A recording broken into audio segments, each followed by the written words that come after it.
I found a hidden room in our basement filled with photos of a woman who looks exactly like me. My husband says it's my late sister, but the dates on the photos prove she's alive, and he's been paying her to stay hidden while I play her role. The dust in the basement usually settled in a thin gray blanket, but today it swirled in the beam of my flashlight, revealing a secret my husband Mark had kept buried for years. I was only trying to scrub the mildew from the floorboards after a heavy rain, but when my brush caught on a jagged piece of wood, the entire wall section behind the storage shelf shifted. My heart hammered against my ribs as a narrow hidden door creaked open, exhaling a draft of air that felt 10 degrees colder than the rest of the house. Behind that door lay a room that shouldn't have existed, filled with photographs of a woman who wore my face, lived my life and yet was a total stranger. Mark had spent years telling me I was his one and only, but the hidden gallery suggested I was merely a placeholder in a much larger, darker game. Our Victorian home was supposed to be a sanctuary, a place where the creak of the floorboards felt like a familiar greeting rather than a warning. Mark always insisted we live out here, away from the noise of the city, claiming the seclusion was better for my condition. I spent my days gardening, baking, and waiting for the sound of his car on the gravel driveway. It was a comfortable life, or so I had convinced myself. But as I stepped into that windowless room, the comfort evaporated. The walls were covered in glossy prints. There I was, or a woman identical to me, standing in front of the Eiffel Tower, her hair shorter and her smile much wider than mine. In another, she was at a fancy gala, draped in a midnight blue velvet gown I had never seen, laughing with a drink in her hand. I touched my own cheek, my skin cold, trying to reconcile the woman in the photos with the woman who spent her afternoons weeding hydrangeas. I didn't recognize the jewelry she wore or the confidence in her eyes. It was like looking at a version of myself that had been allowed to live while I was kept in a jar. The sound of the basement door upstairs slamming shut made me jump so violently I nearly knocked over a small table. Footsteps followed, deliberate, heavy, and unmistakable. Mark was home early. I didn't have time to hide. I stood in the center of the secret room, surrounded by my own face as Mark's silhouette filled the doorway. I expected him to shout, to look guilty, or to usher me out in a panic. Instead, he simply leaned against the doorframe and let out a long, weary sigh, as if I had merely caught him forgetting to take out the trash. He walked toward me, his face softening into a look of profound, practiced sadness. "I was so afraid you'd find this place before you were ready, Clara," he whispered, reaching out to tuck a loose strand of hair behind my ear. His touch made my skin crawl, but I remained frozen. "This is Elena, your twin sister. You don't remember her because of the accident, the one that caused your memory loss. He passed away just before we moved here. I kept these photos because I couldn't bear to let her go, but I hid them because the doctors said reminders of your past would only trigger another breakdown. I was only trying to protect your peace, sweetheart." His voice was like warm honey, designed to coat the sharp edges of my suspicion. For a fleeting moment I felt a rush of guilt. Was I really so broken that my husband had to hide a whole person from me? He led me out of the room, promising that we would talk more over dinner, and for the rest of the evening he was the picture of a devoted, grieving husband. But the seed of doubt had already taken root. Later that night, while Mark was in the shower, the image of those photos played over and over in my mind. Something felt wrong. Felena had died years ago. Why did the photos look so vivid? I waited until I heard the rhythmic hum of his sleep before I crept back down to the basement. I didn't turn on the lights this time, using only the dim glow of my phone. I went straight for a small digital camera I had spotted on the side table in the secret room. My hands shook as I turned it on and scrolled through the gallery. My breath hitched. There was a photo of the woman, Elena, sitting at the very same park bench where I had sat just 3 days ago.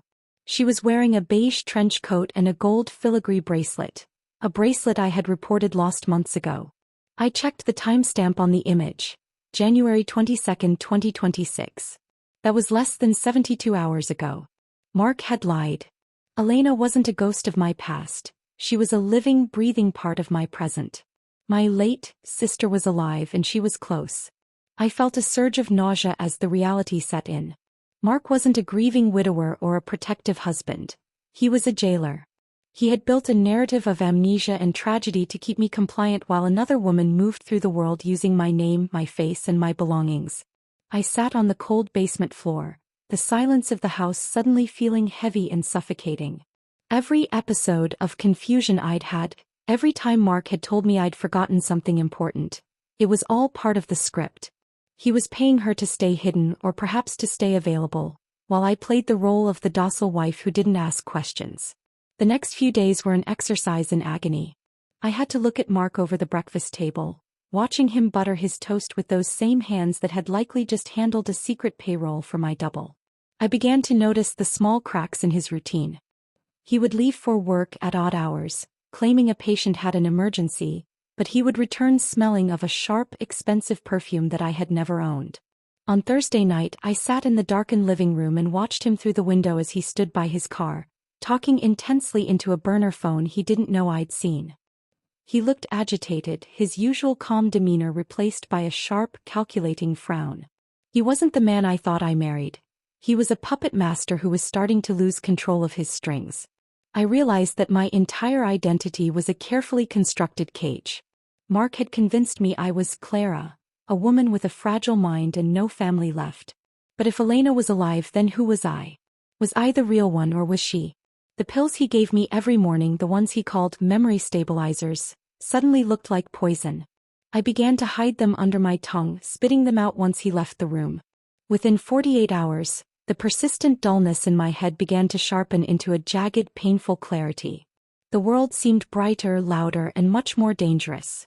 I wasn't going to be his victim anymore. I needed to know where he went when he disappeared, and I needed to know what he was telling the woman who wore my face. On Friday afternoon, Mark told me he'd be late again. "Don't wait up, Clara. Sleep is the best thing for your recovery," he said, kissing my forehead with a coldness that made my heart turn to stone. I waited until his car cleared the long driveway before I grabbed my coat and my own set of keys. I had already looked up the GPS history on his car's built-in system earlier that morning. There was a recurring address in a town 30 miles away, a small, gated community I had never visited. As I got into my car and followed the path he had taken 100 times before, I felt a strange sense of liberation. The fog was finally gone, and in its place was a cold, driving need for the truth. I was going to find the real me, even if it meant destroying the only life I remembered. The road to Willow Lane was a winding ribbon of asphalt that felt like it was leading me out of my own life. I kept 3 car lengths between my modest sedan and Mark's silver SUV, my hands gripping the steering wheel so tightly that my knuckles turned a ghostly white. When he finally turned into a gravel driveway belonging to a small, nondescript cottage nestled behind a row of overgrown hemlocks, I pulled over a block away. My heart was a drum in my ears as I crept through the damp undergrowth, the wet leaves soaking into the hem of my jeans. I crouched behind a thicket of bushes, my eyes fixed on the front porch. The door opened and the air left my lungs. She stepped out into the porch light, a woman who moved with a sharp, aggressive grace I hadn't possessed in years. She wore a tailored suit and high heels, her hair coiffed in the exact style I used to favor before Mark told me that soft curls suited my delicate state better. Mark didn't hug her. There was no brotherly warmth or tearful reunion. Instead, he handed her a thick manila envelope and checked his watch with a clinical coldness. They stood there, 2 silhouettes trading whispers that looked more like a boardroom negotiation than a family meeting. He gestured toward the envelope and she nodded, sliding a thumb across the seal to check the contents. It was a business transaction. My husband was paying a woman to be me, and the casual nature of their exchange turned my world into a funhouse mirror where nothing was solid. The next morning, the house felt like a crime scene. I waited until the sound of Mark's engine faded down the driveway before I made my move. I went straight for his home office, a room that had always been off-limits during my recovery. The air inside was stale, smelling of old paper and the expensive cigars Mark claimed he only smoked at the club. I began with the filing cabinet, rifling through folders of boring tax returns and insurance policies. My fingers brushed against a heavy, blue folder labeled Property Taxes 2022 to 2024. Something about the weight was wrong. I opened it and found a secret ledger tucked behind the standard forms. My eyes blurred as I scanned the columns of numbers. Every month for the last 3 years, $10,000 had been transferred from my personal trust, the one I supposedly couldn't manage, to an offshore account under the name Evance. The memos were written in Mark's precise, looping script: appearance fees, identity maintenance, wardrobe and travel Paris. My breath came in ragged gasps as the math of my life began to settle into a horrifying sum. He wasn't just hiding a sister. He was financing a replacement. I found a copy of a contract tucked in the back of the ledger, detailing performance milestones for the woman on Willow Lane. She wasn't just living her life. She was being paid to maintain a version of mine that stayed visible to the public while I was kept sedated in the woods. I knew I needed more than just paper. I needed to hear the poison from his own lips. That evening I slipped a small voice-activated recording device, the kind I used for my grocery lists, into the deep pocket of the passenger side door in Mark's car. When he returned home that night, I acted the part of the drowsy, dutiful wife, nodding as he told me more lies about his busy day at the clinic. The next afternoon while he was in the shower, I retrieved the device. I locked myself in the laundry room, the dryer humming to drown out the sound, and pressed play. The audio was clear. I heard Mark's voice, sharp and impatient. "She's starting to ask questions about the basement, Elena. You need to be more careful about where you're seen." Then came the other voice, the woman who sounded exactly like me but with a harder, more cynical edge. "Then increase the dosage, Mark. I'm tired of playing second fiddle to a drugged-out heiress in a Victorian prison. If she finds out the trust is nearly empty, we're both finished." My blood turned to ice. Heiress. I wasn't just a wife. I was the source of the wealth they were bleeding dry. They had turned me into a simple woman with a broken brain, just to ensure I'd never look at a bank statement or question a signature. I walked to the kitchen, my movements mechanical. I opened the medicine cabinet and pulled out the bottle of vitamins Mark handed me every morning with such loving concern. I stared at the small pale blue pills. With the fog in my head beginning to thin from the doses I had already skipped, I looked at them with a newfound burning clarity. They weren't medicine, they were shackles. I felt a surge of pure hot rage that started in the soles of my feet and roared through my chest. I turned on the faucet, the water rushing loudly, and emptied the entire bottle into the sink. I watched them swirl and dissolve, the chemicals that had stolen years of my life disappearing down the drain. "No more," I whispered, the words feeling like a vow. As the last of the blue residue washed away, I felt my true self, the woman who was sharp, capable, and angry, stepping back into the light. I couldn't just wait for the end of the script. I needed to see her. I drove back to Willow Lane while Mark was at a medical seminar. I didn't hide in the bushes this time. I walked straight up the path and knocked on the door. When it opened, the woman froze. Up close, the resemblance was uncanny, but her eyes were cold and mercenary. She didn't look like a sister, she looked like a shark. "Who are you?" I asked, my voice steady despite the trembling in my hands. She let out a short, jagged laugh and leaned against the doorframe, crossing her arms. "I'm the woman who does the work while you play house, Clara. Or whatever your name is today." She invited me in, her confidence making my skin crawl. As we sat in her small, sterile kitchen, she told me the truth with a brutal, sickening honesty. She was a distant cousin Mark had tracked down after my parents' funeral. He had offered her a life of luxury in exchange for being his public wife when the occasion called for a woman who wasn't unstable. She leaned over the table, her face inches from mine. "He told me you were a lost cause. He said you wanted to be hidden away. But looking at you now, I see you're waking up." She smiled, but it didn't reach her eyes. "You should be careful, cousin. Mark doesn't like it when his investments start talking back. He has a plan for you, and it doesn't involve a happy ending." Leaving that cottage, I felt the stakes of my survival sharpen into a razor's edge. I wasn't just fighting for my money or my marriage. I was fighting for my very existence. The woman on Willow Lane was ready to step into my shoes permanently, and Mark was the one holding the door open for her. I drove back to my Victorian prison, but the silence no longer felt heavy. It felt like the quiet before a storm. I had the ledger, I had the recording, and I had my mind back. Now all I needed was the right moment to burn their theater to the ground. The driveway gravel crunched under Mark's tires, a sound that used to signal the end of my lonely day but now felt like the ticking of a countdown. Our 7th anniversary was only 48 hours away. I stood by the window, my reflection ghost-like against the glass, carefully smoothing my expression into the blank, docile mask he expected. I knew from the documents I'd photographed in his office that he had a meeting scheduled with our family lawyer on the morning of our anniversary to finalize the power of attorney over the last of my mother's trust. He thought he was coming home to a woman whose mind was a sieve, but I had spent the last 3 days in the back corner of a local diner, meeting with a man named David, a private investigator who specialized in white-collar fraud. David had been busy. While I played the part of the confused wife, he had been documenting Elena's movements, capturing high-resolution images of her entering my bank and using my forged signature. I felt a cold, sharp thrill every time I looked at Mark now. I was the hunter and he was walking blindly into a trap of his own making. The evening of our anniversary arrived with a heavy, humid stillness that seemed to hold its breath. I had spent the afternoon preparing a meal that was a masterpiece of deception. I pulled out the fine bone china, polished the silver until it gleamed like a blade, and roasted a prime rib with rosemary from the garden, his favorite. I wore the same pearls he had given me 3 years ago, the ones he told me were an heirloom but I now knew were bought with my own stolen money.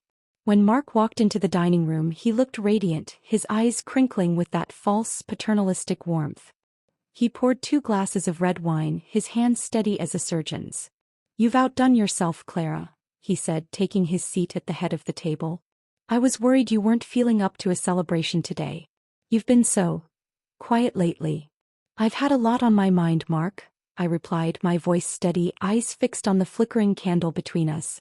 I took a slow, deliberate sip of wine, watching him through the rim of the glass. "I was actually thinking about the future. About moving. Maybe somewhere smaller like that quaint little cottage on Willow Lane. Do you know the one? The one with the hemlocks and the woman who looks just like me." The silver fork in Mark's hand clattered against the porcelain plate. The sound was sharp like a gunshot in the silent room. For the first time in our marriage, the smug, effortless control vanished from his face. His skin paled, the blood draining away to leave a sallow, gray mask. I don't know what you're talking about, sweetheart," he stammered, trying to reconstruct his facade. "You're having another episode. The stress of the day is getting to you. Why don't we go upstairs and—" "Stop it, Mark," I interrupted, my voice dropping into a register of authority that made him flinch. "I'm not in a fog. I'm not confused. And I am certainly not having an episode. I've seen the ledger. I've spoken to Elena. I know about the $10,000 a month you've been siphoning from my trust to pay for your mistress turn double. I know you've been drugging me to keep the bank from asking why I don't recognize my own accounts." He surged to his feet, his chair screeching back against the hardwood. His eyes turned dark, the saintly husband replaced by a cornered animal. "You have no idea what you're saying. You're sick, Clara. I've spent years caring for you, sacrificing my life to keep you stable, and this is the paranoia I get in return." He reached across the table, his fingers clawing for my arm. "I'm calling the doctor. We're going to adjust your medication right now." "There's no need for that," I said, reaching into the pocket of my cardigan. I pulled out my phone and pressed a button. The room was suddenly filled with the sound of his own voice, tinny but unmistakable, echoing from the speakers. "Then increase the dosage, Mark. I'm tired of playing second fiddle to a drugged-out heiress." Mark froze, his hand suspended in midair. As the recording played his plan to have me committed to a permanent facility, the heavy curtains at the end of the dining room shifted. 2 uniformed officers and David, the investigator, stepped out from the shadows of the library. The shift in power was instantaneous. Mark looked at the officers, then back at me, his mouth working but no sound coming out. He wasn't a doctor or a mastermind anymore. He was just a small, pathetic man caught in a very large lie.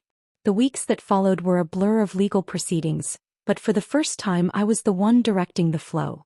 I sat in the front row of the courtroom, my spine straight, watching as the prosecution laid out the evidence of his systematic theft and medical battery. They had found the offshore accounts and the chemical trace of the sedatives in the unwashed glasses from our home. Mark sat at the defense table, his head bowed, stripped of the navy blazers and the arrogant confidence.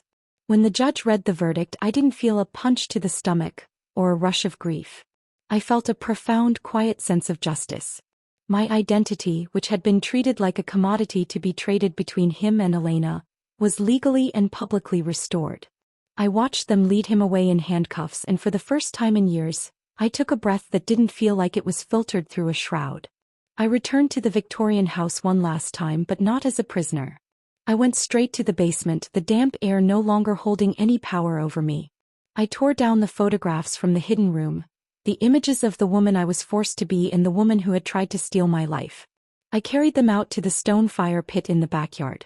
As the flames licked at the glossy paper, turning the fake smiles into black ash, I felt the last of Mark's influence evaporating into the night sky. The house was quiet, but it was a peaceful silence, a clean slate. I walked back inside and stood before the tall, gilded mirror in the foyer. For years I had looked into glass and seen a stranger, a woman who was fragile and fading. But now, as the morning sun streamed through the stained glass windows, I saw someone else. I saw a woman whose eyes were sharp and clear, a woman who had outsmarted a predator and reclaimed a fortune. My hair was a little thinner and there were lines of stress around my mouth, but they were my lines. I was 70 years old, I was free, and the life ahead of me was entirely my own. I picked up the keys to the house, stepped out onto the porch and locked the door behind me. I wasn't playing a role anymore. I was finally, truly myself.